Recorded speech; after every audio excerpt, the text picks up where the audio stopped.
दोस्तों, क्या आपको पता है कि इंडिया में अगर आप अपना स्टार्टअप और बिजनेस स्टार्ट करना चाहते हैं तो किस बेसिस पर इन्वेस्टर आपके स्टार्टअप और बिजनेस में पैसे इन्वेस्ट करता है, तो आप बोलेंगे कि डेफिनेटली आपका बिजनेस आइडिया अच्छा होना चाहिए, आपका बिजनेस प्रॉब्लम सॉल्विंग होना चाहिए, आपका बिजनेस का मार्केट अच्छा होना चाहिए, ओवरऑल आपके प्रोडक्ट और सर्विस के साथ साथ आपका पूरा बिजनेस मॉडल अच्छा होना चाहिए।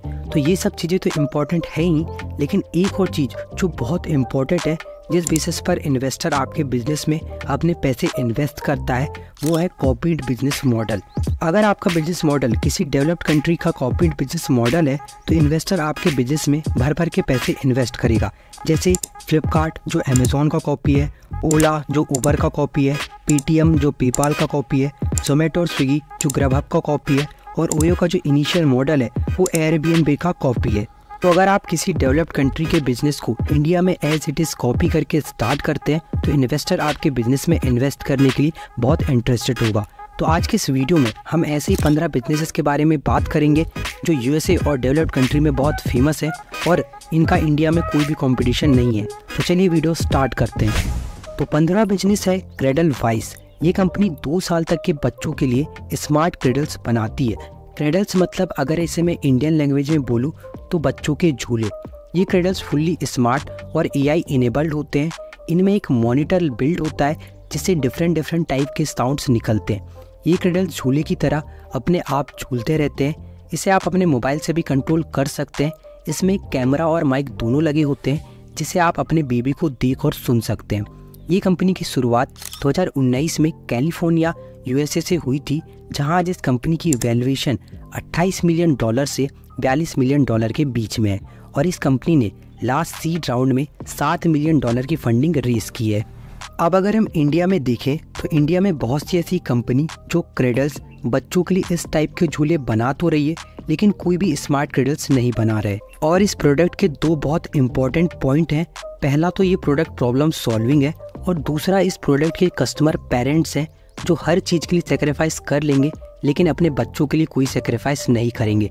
तो अगर इंडिया में कोई ये प्रोडक्ट थोड़ा प्रीमियम सेगमेंट में अपर मिडिल क्लास के लोग और पैसे वाले लोगों को टारगेट करके सेल करते हैं तो ये प्रोडक्ट इंडिया में इस कैटेगरी में बूम मचा देगा। अब 14वां बिजनेस है ग्लो अप। ये कंपनी वुमेन्स के लिए ब्यूटी सर्विस यानी मेकअप वगैरह की होम सर्विस प्रोवाइड करती है, जहाँ ग्लो अप के थ्रू वुमेन्स अपने घर पर ही मेकअप आर्टिस्ट को बुला सकती हैं और ब्यूटी सर्विस ले सकती हैं। इस कंपनी की शुरुआत 2020 में सऊदी अरब से हुई थी। अब इंडिया में आज की डेट में कोई भी ब्यूटी रिलेटेड सर्विस की डोर स्टेप सर्विस नहीं दे रहा। तो अगर ये बिजनेस कोई इंडिया में स्टार्ट करता है तो ये बिजनेस इस कैटेगरी में काफ़ी यूनिक आइडिया होगा। अब 13वां बिजनेस है इंटरप्राइज। ये company car rental service provide करती है, जहां इनकी सर्विस के थ्रू कस्टमर पैसे देकर कार रेंट पर ले सकते हैं। ये कंपनी रेवेन्यू के अकॉर्डिंग वर्ल्ड की one of the leading car rental company है, जिसकी वैल्यूएशन $5.3 बिलियन है। अब देखो, इंडिया में आपको कुछ बड़ी बड़ी सिटीज़ में कार रेंटल सर्विस के छोटे छोटे प्लेयर्स मिल जाएंगे जो उसी सिटी में कार रेंट की सर्विस देते हैं, लेकिन इस मार्केट में कोई भी इंडिया में बड़ा ब्रांड नहीं है, जो इंडिया में कार रेंटल मार्केट में एक बहुत बड़ी अपॉर्चुनिटी है। अब 12वां बिजनेस है ride sharing. Ride sharing business में यूएसए और इंटरनेशनल मार्केट में सबसे बड़ा प्लेयर है उबर, जिसकी ऑनलाइन कैब और ऑटो की सर्विस इंडिया में हम यूज़ करते हैं। Ride sharing business program help connect people to travel together to the same और similar destination. Ride sharing business में सेम और सिमिलर डेस्टिनेशन में कैब से ट्रैवल करने वाले लोग आपस में कनेक्ट करके ट्रैवल करते हैं, जिससे उनको कम पैसे देना पड़ता है। इसमें दोनों कस्टमर में डेस्टिनी के हिसाब से पैसे डिवाइड हो जाते हैं। अब 11वां बिजनेस है एडेलो। ये company without code app build करने की सर्विस प्रोवाइड करती है। एडेलो का यूज़ करके आप बिना किसी कोडिंग के ऐप बिल्ड कर सकते हैं। इस कंपनी की शुरुआत 2018 में यूएसए से हुई थी, जहां इस कंपनी ने पिछले 5 साल में बहुत अच्छी ग्रोथ दिखाई है। इस कंपनी ने सीरीज ई राउंड में $9.8 मिलियन की फंडिंग रेज की है। अब 10वां बिजनेस है लिंकट्री। इस प्लेटफॉर्म के थ्रू क्रिएटर्स और इन्फ्लुएंसर्स एक क्लिक पर ही अपने अलग अलग प्लेटफॉर्म पर अपना कंटेंट शेयर कर सकते हैं। लिंकट्री की शुरुआत 2016 में ऑस्ट्रेलिया से हुई थी और लिंकट्री ने अपने सीरीज सी राउंड में $165.7 मिलियन की फंडिंग रेज की है। अब अगर हम इंडिया में देखें तो कोई भी ऐसा प्लेटफॉर्म नहीं है जो इस टाइप की सर्विस दे रहा है। और एज अ क्रिएटर अगर मैं आपको बताऊं तो ये बहुत हेक्टिक काम होता है कि सेम कंटेंट को मैन्युअली अलग अलग प्लेटफॉर्म पर शेयर करना। तो अगर इंडिया में कोई ऐसा प्लेटफॉर्म आता है तो बहुत से क्रिएटर और इन्फ्लुएंसर्स इस प्लेटफॉर्म को जरूर यूज़ करेंगे। अब नवा बिजनेस है एलेगो। ये कंपनी वर्ल्ड वाइड स्टूडेंट्स के लिए अफोर्डेबल रोबोट्स, 3D प्रिंटर्स और अदर मशीनरी प्रोडक्ट्स बनाती है, जिससे स्टूडेंट इन मशीनरी प्रोडक्ट्स के बेसिक सॉफ्टवेयर और हार्डवेयर को सीख पाए। इस कंपनी की शुरुआत 2015 में चाइना से हुई थी। अब 8वां बिजनेस है प्रिंटफाई। ये कंपनी प्रिंट ऑन डिमांड की सर्विस प्रोवाइड करती है। प्रिंटफाई के थ्रू कस्टमर किसी भी प्रोडक्ट जैसे shirt, coffee cup, mugs, catalogue और ऐसे 800 से ज़्यादा प्रोडक्ट में अपने अकॉर्डिंग कस्टम डिज़ाइन करा सकते हैं। इस कंपनी की शुरुआत 2015 में यूएसए से हुई थी और इस कंपनी ने सीरीज ए राउंड में $54 मिलियन की फंडिंग रेज की है। इंडिया में भी प्रिंट ऑन डिमांड का बिजनेस तेजी से ग्रो हो रहा है और आने वाले टाइम में ये बिजनेस बहुत डिमांड में रहेगा। अब 7वां बिजनेस है सेई। ये कंपनी नेचुरल, क्लीन और सस्टेनेबल मेकअप प्रोडक्ट्स बनाती है। The company products are made with high quality ingredients and free from harmful chemicals. इस कंपनी की शुरुआत 2019 में न्यूयॉर्क से हुई थी। अब अगर हम इंडिया में देखें तो बहुत से ब्रांड्स नेचुरल मेकअप प्रोडक्ट्स बना रहे हैं, लेकिन इंडिया का ब्यूटी कॉस्मेटिक मार्केट 8.1 बिलियन यानी लगभग 65,000 करोड़ का है, जो 2032 तक एक्सपेक्टेड है कि 18.4 बिलियन यानी लगभग 1,47,000 करोड़ का होने वाला है। तो इतने बड़े मार्केट में अगर और भी प्लेयर्स आते हैं और अच्छे तरीके से अपने बिजनेस को एस्टेब्लिश करते हैं तो इस मार्केट में अपनी एक अलग पोजीशनिंग क्रिएट कर सकते हैं। अब 6वां बिजनेस है मैंसकैप्ड। ये कंपनी मेंस ग्रूमिंग प्रोडक्ट्स बनाती है जो यूएसए में बहुत पॉपुलर है। इस कंपनी की शुरुआत 2016 में कैलिफोर्निया से हुई थी। इंडिया में भी बहुत से ब्रांड्स मेंस ग्रूमिंग प्रोडक्ट्स बना रहे हैं और ये मार्केट धीरे धीरे ग्रो हो रहा है।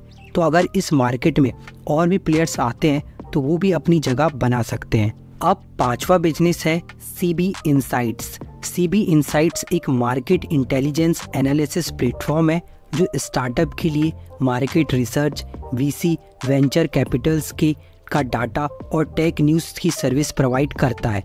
बेसिकली ये स्टार्टअप और बिजनेस के लिए मार्केट रिसर्च और अलग अलग डाटा प्रोवाइड करते हैं। अब 4था बिजनेस है मोनार्च ट्रैक्टर। ये कंपनी वर्ल्ड की पहली इलेक्ट्रिक ट्रैक्टर मैन्युफैक्चरिंग कंपनी है जो इलेक्ट्रिक ट्रैक्टर बनाती है। मोनार्च ट्रैक्टर एक सिलिकॉन वैली बेस्ड स्टार्टअप है जिसकी शुरुआत 2022 में हुई थी, जिसने ट्रैक्टर मार्केट में इलेक्ट्रिक ट्रैक्टर लॉन्च करके एक अलग ही इनोवेशन कर दिया और एग्रीकल्चर को और अफोर्डेबल और इजी बना दिया। अब तीसरा बिजनेस है गमरोड। गमरोड एक ई कॉमर्स प्लेटफॉर्म है जहां क्रिएटर किसी भी डिजिटल प्रोडक्ट्स को सेल कर सकते हैं, जैसे courses, e books, musics, videos, software और ब्लॉग्स। इस प्लेटफॉर्म के थ्रू ऑडियंस डायरेक्टली किसी भी क्रिएटर्स के डिजिटल प्रोडक्ट को इजीली बाय कर सकती है। आज के टाइम में डिजिटल प्रोडक्ट्स की बढ़ती डिमांड के कारण ये प्लेटफॉर्म बहुत तेज़ी से ग्रो हो रहा है और इंडिया में अभी कोई भी ऐसा प्लेटफॉर्म नहीं है जहां क्रिएटर्स अपने डिजिटल प्रोडक्ट्स सेल कर सकते हैं। अब दूसरा बिजनेस है लार्क एंड फिटबिट। ये दोनों कंपनियां अलार्म डिवाइसेस बनाती हैं, लेकिन इनके अलार्म डिवाइसेस दूसरे कॉमन अलार्म डिवाइसेस से अलग होते हैं क्योंकि ये वाइब्रेट करने वाले अलार्म बनाते हैं जिससे इनके अलार्म नॉइस नहीं करते, ताकि अगर किसी फैमिली में या हस्बैंड वाइफ में किसी एक पर्सन को नींद से उठना है तो इनके अलार्म डिवाइसेस वाइब्रेशन के थ्रू सिर्फ उसी पर्सन को उठाएंगे और बाकी किसी की नींद डिस्टर्ब नहीं होगी। इनका ये बिजनेस काफ़ी यूनिक प्रॉब्लम को सॉल्व कर रहा है। अब पहला बिजनेस है वीगो डबल रोबोटिक्स। ये कंपनी आईपैड पावर रोबोट्स, जिसे टेली प्रेजेंस रोबोट्स भी कहा जाता है, ये बनाती है, जिसे किसी भी इंसान को वर्चुअली किसी भी लोकेशन में प्रेजेंट किया जा सकता है जहां वो एक्चुअल में अवेलेबल ना हो। इस तरीके की चीज़ें आपने हॉलीवुड मूवी में ज़रूर देखी होंगी। ये कंपनी आईपैड का यूज़ करके किसी भी इंसान के फेस को वर्चुअली रियल टाइम में प्रेजेंट करती है, जिसे किसी भी अलग लोकेशन से कंट्रोल किया जा सकता है। इसका यूज़ जनरली मीटिंग वगैरह में और ऐसी जगह में किया जा सकता है जहां एक ही टाइम में किसी इंसान को 2 अलग अलग लोकेशन में प्रेजेंट होना हो। तो ये बिजनेस काफ़ी फ्यूचरिस्टिक बिजनेस है जो आने वाले टाइम के लिए और टेक्नोलॉजी से रिलेटेड है। तो ये 15 बिजनेसेस जो यूएसए और बाहर की डेवलप्ड कंट्री में बहुत फेमस है। आपको ये बिजनेसेस कैसे लगे कमेंट करके ज़रूर बताना, और अगर आपका इन बिजनेसेस से रिलेटेड कोई भी क्वेश्चन है तो आप कमेंट करके पूछ सकते हैं। और मैं बहुत ही जल्दी इस वीडियो का पार्ट 2 भी लेकर आऊँगा जिसमें हम और भी बिजनेसेस के बारे में जानेंगे जिसे इंडिया में स्टार्ट किया जा सकता है। तो make sure you subscribe this channel. तो मिलते हैं नेक्स्ट वीडियो में।